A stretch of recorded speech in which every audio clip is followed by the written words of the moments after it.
out of Washington. President Donald Trump and the Justice Department have reached a settlement on the president's $10 billion lawsuit against the IRS. Mr. Trump's acting Attorney General Todd Blanche announced the president and other plaintiffs in the suit will receive formal apologies, but no monetary payments. The lawsuit claimed that the IRS allowed a government contractor to leak President Trump's tax returns. So let's talk about this one. Live to CBS News Justice reporter Jake Rosen in Washington. So Jake, why the change in course? Well, we saw a couple of weeks ago read that both parties, the IRS and the Justice Department, moved in this lawsuit to postpone any deadlines for 90 days. As they said, they wanted to reach some kind of agreement to stop, quote, prolonged litigation. What that was turns out to be a 1.776, note that reads 1776 for likely America's 250th birthday coming up in a month and a half, settlement with the Department of Justice. In exchange for that, President Trump will not directly get that money. However, it will create essentially a anti-weaponization fund, in the words of the Justice Department, which will be used to potentially pay out allies. Think about people like... What's good? Everyone, John here. So this is happening right now. Trump dropped his $10 billion lawsuit against the IRS, and on the same day, the DOJ rolled out a nearly $1.8 billion fund to pay his allies, using taxpayer money. He didn't back down. He just found a bigger door to walk through, straight into your wallet. Let me say the crazy part out loud so it really lands. This is a president who took his own government to court. Think about how utterly bizarre that is. He runs the IRS. He runs the Treasury. He runs the Justice Department that's supposed to defend those agencies in court. So when he sued them, he was basically standing on both sides of the courtroom at the same time. He was the guy doing the suing, and he was the boss of the guys getting sued. It's like a basketball player being the referee and the coach and the player all at once. It makes no sense. It shouldn't be possible. And yet, there it was. Former General Michael Flynn and a number of other people who have reached settlements with the Department of Justice in recent months, and would allow people to go to this commission and potentially ask a 5-board panel, which is appointed by the Attorney General, in this case one of President Trump's former defense attorneys, Todd Blanche, in an acting capacity, to apply for and potentially get either a formal apology from the Justice Department or financial payouts. Those payouts would stop in December of 2028, right before whoever wins the 2028 election would potentially take over, and any money that's outstanding would go back to the federal government. There are many days in this job, Reed, where we talk about things that are unprecedented. This is certainly one of them. The federal judge who actually oversaw this case briefly while it was in court said that she was concerned that there really was no standing for President Trump to sue because he's suing in a personal capacity against his own government. Clearly a one-of-one case, and had asked other prominent legal figures to join in on whether and opine in the coming days on whether or not she actually could look or even oversee this case, because both parties, Reed, were essentially on the side of the same coin. And it's just quite the moment, and we'll see how the Justice Department applies this in the next number of weeks. Even the judge on the case looked at this setup and went, wait a minute, how does this even work? How is this legal? How can a president sue agencies that answer directly to him? A whole bunch of legal experts said they could not find a single time in American history where anything like this had ever happened before. Not one. It was completely unprecedented. And here's a number that should make your jaw absolutely drop. The fund is exactly $1,776 million.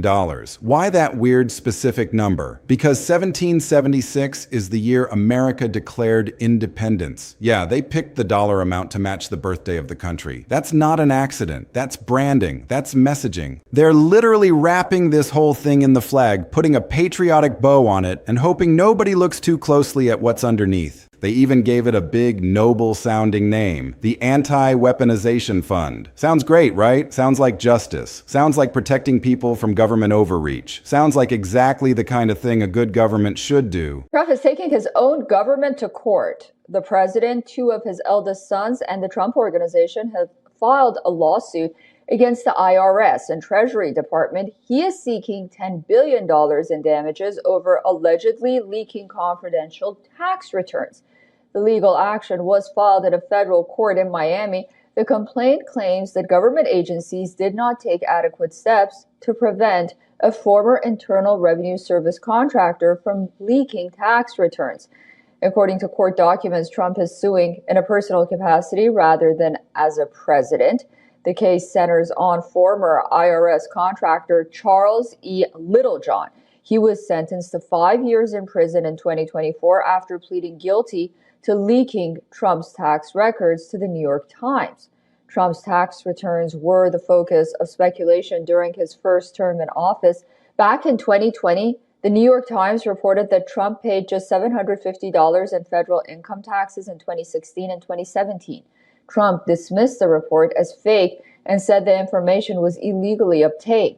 Little John also admitted to stealing tax records of thousands of wealthy individuals, including Jeff Bezos and Elon Musk. But peel back that flag wrapping paper, and what you find underneath is a pile of your money set up to pay people the president says were treated unfairly. And who decides who gets paid? A board handpicked by Trump's people that Trump can fire anytime he wants. No questions asked, no reason required. Just a quick phone call, and they're gone. Now, here's the part that makes this story so juicy and why I said most people are covering it wrong. Because the folks who could be eligible for this money isn't just random victims of government overreach. Reporting says it could include people connected to the January 6th Capitol riot, the ones who stormed the building, the ones who broke through barriers and attacked police officers and threatened the peaceful transfer of power. Many of them already got pardoned by Trump, and now there might be a fund filled with taxpayer cash that some of them could line up to collect from. Let that sink in for a second. Your tax dollars potentially going to people who attacked the Capitol through a fund named after the year America was born, set up by a president who runs the government he sued.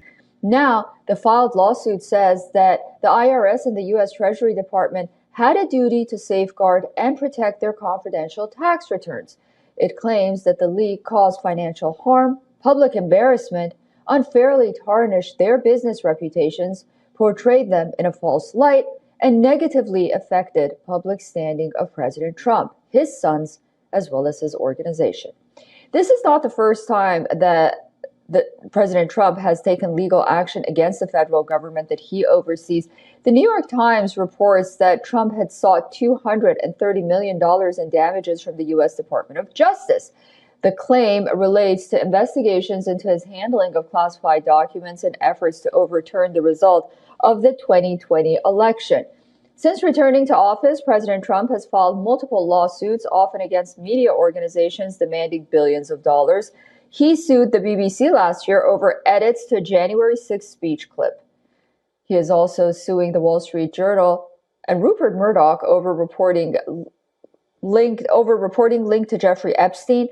Other lawsuits, including a $5 billion case against JP Morgan Chase, and its CEO. If you tried to write this as fiction, an editor would tell you it's too on the nose, too obvious, too ridiculous to be believable. But it's real. It's happening right now. And I know exactly what some of you are thinking. You're thinking, hold on, is this a left thing or a right thing? Whose side am I supposed to be on here? And that's the beautiful part, because this isn't a clean left versus right story. Democrats are furious about it. Sure, that's expected. They're always angry about what Trump does. But get this, even some Republicans are uneasy. Even the judge on the case was uncomfortable. Watchdog groups are suing to stop it. Legal experts across the spectrum are calling it an abuse of power. This thing managed to make people who agree on absolutely nothing all raise their hand and go, this seems really, really bad. And when that happens, when the fighting stops just long enough for everyone to stare at the same thing in disbelief, you know something big is going on. And here's a detail that tells you just how carefully this was timed. Trump didn't drop his lawsuit on some random Tuesday afternoon. He dropped it 2 days before a big court deadline, a deadline where his lawyers would have had to answer some really hard questions about whether this case was even legal in the first place. And he dropped it on the exact same day that dozens and dozens of members of Congress filed paperwork calling the whole thing a fake stage fight, a setup, a performance designed to look like a real legal battle when in reality, everyone involved was working toward the same goal. So right as the pressure hit its peak, right as the walls were closing in, right as the questions were getting too hard to ignore, poof, the lawsuit vanished and the billion-dollar fund appeared in its place. That's not a coincidence. That's choreography. Somebody planned this dance down to the day, down to the hour. This was a carefully orchestrated sequence of events designed to give Trump exactly what he wanted while making it look like something else entirely. So tonight, I'm going to walk you through the whole thing step by step in plain English. Where this $10 billion lawsuit came from in the first place. How dropping it somehow turned into a nearly $2 billion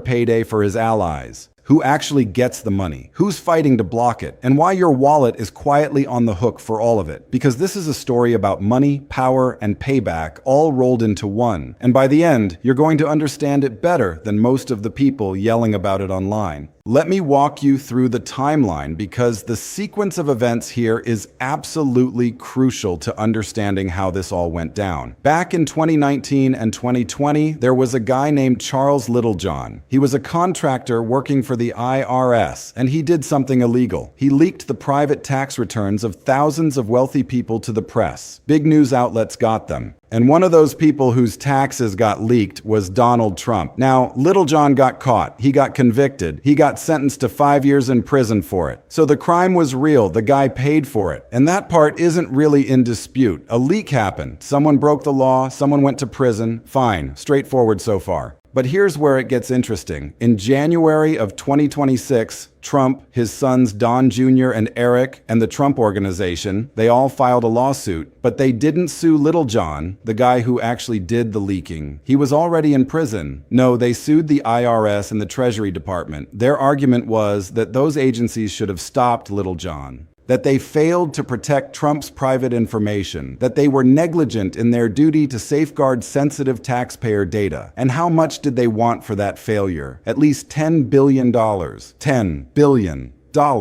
And the way they got to that giant number is honestly kind of hilarious. They argued that every single time somebody viewed a news article containing the leaked information, that counted as its own separate violation worth $1,000 each. So they basically tried to multiply their way to $10 billion, one click at a time, one article view at a time. Can you imagine? Every time someone scrolled past a headline about Trump's taxes, that was another $1,000. It's absolutely wild. It's absurd. And yet, that was their legal argument. But here's the giant problem sitting in the middle of all this. Trump is the president, and the president runs the IRS. He runs the Treasury. He runs the whole executive branch. So he was suing agencies that literally answered to him. It's like suing your own left hand and asking your right hand to write you a check. The judge on the case, a judge named Kathleen Williams, she noticed this right away. She looked at the setup and basically said, this is a really unusual situation. A sitting president suing agencies under his own control. And I need to figure out if this court even has the right to hear this case at all. She started asking the hard questions, the uncomfortable questions, the ones that could have blown the whole thing up. And it wasn't just the judge. As this thing moved along, the walls started closing in. 93 members of Congress filed a brief calling the lawsuit an unconstitutional collusive action.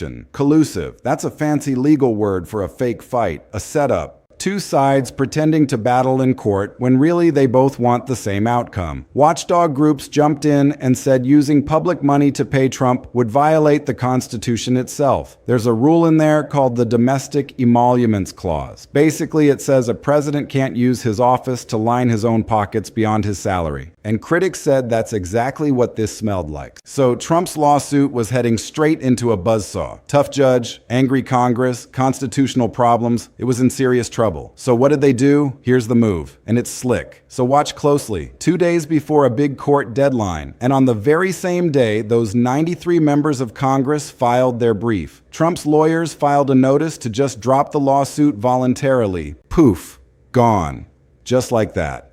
Now, why drop a lawsuit you filed yourself? Because dropping it made all those tough questions disappear. No more judge digging into whether it was constitutional. No more deadline. The case just evaporated. But here's the thing. It didn't evaporate for nothing. Because at almost the exact same moment, the Justice Department announced the settlement. The $1.776 billion fund. So the lawsuit didn't die. It got traded for something way bigger, something way more useful to Trump's political goals. And the details of this fund are where your eyebrows should hit the ceiling. First, the money comes from taxpayers. It's drawn from a government pot called the Judgment Fund. That's your money. Second, Trump himself doesn't get a direct check. Instead, he gets a formal apology from the IRS. An apology. The government apologizing to the president for something that happened on his watch. But the fund goes to people who claim they were unfairly targeted by the previous administration. And who runs the whole thing? A board appointed by the acting attorney general, a man named Todd Blanche. And here's the kicker. Blanche used to be Trump's personal lawyer. His own former attorney is now running the fund. And Trump can fire the board members anytime. No reason needed. So it's taxpayer money handed out by a board of Trump's picks, overseen by his ex-lawyer, with Trump holding the power to fire them all. Cozy, right? It's the kind of setup that would make any ethics watchdog's head spin. It's the kind of arrangement that would be laughed out of court if anyone was actually paying attention, but they're getting away with it, so far at least. Now, here's where most people misunderstand this story. And I really want you to get this because it's the key to understanding the whole thing. People hear no direct payment to Trump and they go, oh, okay, so he's not personally profiting. It's fine. But that misses the whole game because the fund's own paperwork says the money isn't even based on Trump's leaked tax claims. It's based on the projected value of future claims from other people. And reporting says nothing clearly stops Trump-related businesses from applying for payouts. So while Trump doesn't get a check with his name on it, the door isn't exactly closed to his world either. And more importantly, this fund lets him do something huge. It lets him reward his supporters, his allies, the people loyal to him, with a river of public money. That's not nothing. That's power. That's influence. That's the ability to pay back the people who stand with you using everybody else's tax dollars. Think about what that means politically. Think about what that does to loyalty and the incentives that drive political behavior. When you can hand out billions of dollars to your friends, you create an army of people who owe you everything. That's not governance. That's patronage. That's something else entirely. And the reaction, oh, it was loud and it came from everywhere. A top Democrat on the Senate Finance Committee called it the most brazen theft and abuse of taxpayer dollars by any president in American history. A tax policy expert called it a breathtaking abuse of the tax and legal system. A big ethics watchdog called it one of the single most corrupt acts in American history.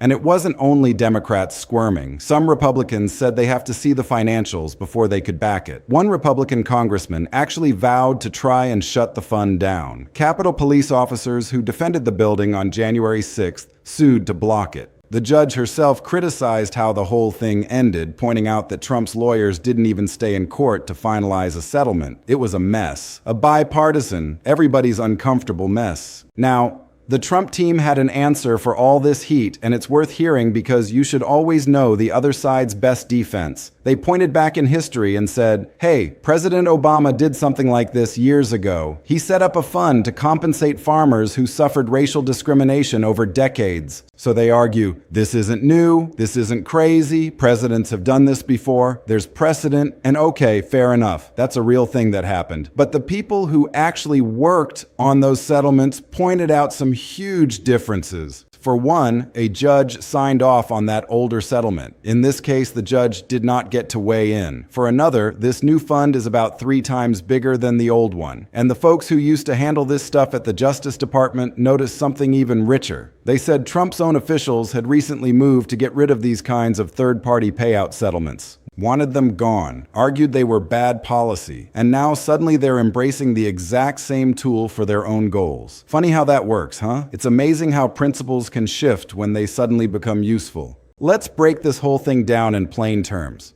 Trump didn't lose this fight. He upgraded it. Look, on paper, dropping a $10 billion lawsuit sounds like a retreat, like he gave up. But he didn't give up anything. He traded a shaky lawsuit that was about to get torn apart in court for a solid nearly $2 billion fund that pays his allies and hands him an apology on top. That's not a loss. That's a trade-up. He swapped a fight he was probably going to lose for a prize he definitely won. And he did it right before the judge could ask the questions that might have sunk him. That's not backing down. That's changing the game while you're behind. Follow the setup, because the setup is everything. Who controls this fund? A board picked by the acting attorney general. And that attorney general used to be Trump's personal lawyer. And Trump can fire the whole board whenever he feels like it. No reason required. So ask yourself, honestly, how independent is a fund like that really going to be? When the people deciding who gets paid all owe their seat to the guy who benefits most and can be tossed out the second they step out of line. That's the part that has watchdogs losing their minds. It's not just that it's a lot of money, it's who's holding the keys. And the answer is people extremely loyal to one man. This might be the first time in American history a president sued his own government and turned it into a payday for his side. Experts couldn't find another example, not one, and that matters way beyond this single fund. Because once you do a thing once, it stops being unthinkable. It becomes a tool, a blueprint, a playbook. Today, it's Trump and an IRS leak. But what happens next time? What happens when the next president from either party looks at this and goes, I can sue my own agencies, drop the case, and set up a fund for my friends too. That's the door this cracks open. And doors like that are really, really hard to close again. This $1.8 billion comes from your taxes, not Trump's pocket. And it matters because it erodes trust in neutral institutions like the IRS and DOJ. Trump and his allies benefit. You and the country lose a little bit of faith that the government works for everyone, not just whoever holds the pen. Now, here's the part that keeps it interesting. This fight is not over, not by a long shot. Multiple lawsuits have already been filed to try and block this fund. Watchdog groups, former prosecutors, even those Capitol police officers, they're all in court trying to shut it down. There are real questions about whether this thing is even legal, whether it violates the Constitution, whether the separation of powers means anything anymore. So this could get tangled up in the courts for a long, long time, and that's actually where your attention should go next. Don't just watch the headlines about the fund being created. Watch whether the courts let it stand, because a fund that gets announced is one thing. A fund that survives a legal challenge and actually starts writing checks, that's a whole different beast. And that fight is happening right now. Here's what to keep your eyes on. Watch the court cases. Watch whether a judge freezes this fund or lets the money start flowing. Watch who ends up on that board and who they decide is worthy of a payout. And watch whether any of that January 6th money actually gets handed out, because that's the moment this goes from controversial to explosive. Those are your signposts, not the noise, not the victory speeches, the court rulings and the actual checks. That's where you'll see what this thing really is. And here's one more little detail that speaks volumes. The fund is set up to stop taking claims in December of 2028. Now, why that date? Because that's right around the time Trump's current term is set to wrap up. So the window to grab this money conveniently lines up with exactly how long he's in office. In other words, the clock on this whole thing is basically tied to his time and power. Get your claim in while the getting's good, right? That's the kind of detail that tells you what this is really built for. It's not some timeless permanent fix for injustice. It's got an expiration date stamped right on it. And that date just happens to match the calendar in the Oval Office. Come on. You can't make this stuff up. Let's wrap it up tight. Here's your honest takeaway. Trump sued his own government for $10 billion. The case was falling apart, so he dropped it. But dropping it wasn't a surrender. It was a trade. In exchange, a nearly $2 billion